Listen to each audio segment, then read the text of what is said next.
കേന്ദ്ര സർക്കാരിനെ വീണ്ടും പ്രശംസിച്ച് ഡോക്ടർ ശശി തരൂർ എംപി അദ്ദേഹം വീണ്ടും വിവാദത്തിലാണ്. കോവിഡ് സമയത്ത് ഇന്ത്യയുടെ വാക്സിൻ നയതന്ത്രത്തെ, വാക്സിൻ ഡിപ്ലോമസിയാണ് തരൂർ ഇപ്പോൾ പ്രശംസിച്ചിരിക്കുന്നത്. ഇന്ത്യയുടെ വാക്സിൻ നയം ആഗോള തലത്തിൽ അതിന്റെ നേതൃത്വത്തിന്റെ വലിയ ഉദാഹരണമാണ് എന്നാണ് ഡോക്ടർ ശശി തരൂർ ഇപ്പോൾ പറഞ്ഞത്.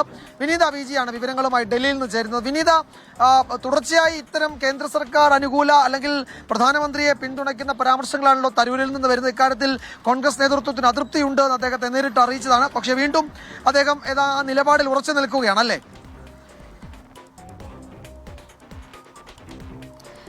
തീർച്ചയായും വിജയകുമാർ സൂചിപ്പിച്ചതുപോലെ നേരത്തെ തന്നെ തരൂരിന്റെ ഇത്തരം പരാമർശങ്ങളുമായി ബന്ധപ്പെട്ട് കോൺഗ്രസ് നേതൃത്വം തന്നെ ഇടപെടൽ നടത്തിയിട്ടുണ്ടായിരുന്നു. ഹൈക്കമാൻഡ് അടക്കം അദ്ദേഹത്തോട് ഇത്തരം കാര്യങ്ങൾ സംസാരിച്ചതുമാണ്. പക്ഷെ അതിന് പിന്നാലെയും തന്റെ നിലപാടുകളുമായി താൻ മുന്നോട്ട് പോകും എന്ന് തന്നെയാണ് തരൂരിന്റെ പിന്നീടുള്ള ഈ ആർട്ടിക്കിളുകളും ലേഖനങ്ങളും ഒക്കെ നമുക്ക് മനസ്സിലാക്കാൻ കഴിയുന്നത്. ഇപ്പോഴും സമാന രീതിയിൽ ഒരു മാഗസീനിലുള്ള അദ്ദേഹത്തിന്റെ ലേഖനത്തിലാണ് അദ്ദേഹം ഇക്കാര്യങ്ങൾ അദ്ദേഹം വ്യക്തമാക്കിയിരിക്കുന്നത്. അതിൽ ഇത്തവണ അദ്ദേഹം പ്രശംസിച്ചിരിക്കുന്നത് കേന്ദ്ര സർക്കാരിന്റെ ഈ വാക്സിൻ നയതന്ത്രത്തെയാണ്. കേന്ദ്ര സർക്കാരിനെ വീണ്ടും അദ്ദേഹം പ്രശംസിച്ചിട്ടുണ്ട്. കോവിഡ് സമയത്തെ ഇന്ത്യയുടെ വാക്സിൻ നയതന്ത്രത്തെയാണ് അദ്ദേഹം പ്രകീർത്തിച്ചിരിക്കുന്നത്.